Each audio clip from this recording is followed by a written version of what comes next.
ගෞරවයෙන් මේ සභාව හමුවේ තබමින් ඒ වගේම විශේෂයෙන්ම පාසල් ක්‍රීඩා පුහුණුකරුවන් මේ වන විට පත්වෙමින් තිබෙන ගැටලුවකුත් ඉදිරිපත් කරන්න කැමැති. පාසල් ගුරු මහත්මීන් සමග පාසල් ක්‍රීඩා පුහුණුකරුවන් අද පාසල් වල ක්‍රීඩාව ඉහළට ඔසවන්න ක්‍රීඩාව ශක්තිමත් කරන මහා සුවිශේෂී කාර්යභාරයක් මේ වෙනට සිදු කරමින් තිබෙනවා. ඒ නිසා ඔවුන්ට අද මේ වෙනකොට විශාල ගැටලු රාශියකට මුහුණ දෙමින් තිබෙනවා.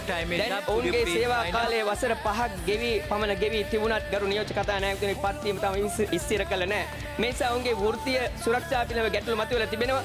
ඒ වගේම 6 ශ්‍රේණිය සිට 11 දක්වා දරුවන්ට ක්‍රීඩා කුසලතා සංවර්ධනය සඳහා ක්‍රීඩා ඉගැන්වීම් වලට යොමු කරලා තිබුණත් මේ පිරිස තවමත් අනධ්‍යයන කාර්ය මණ්ඩලය ලෙසයි හඳුන්වන්නේ.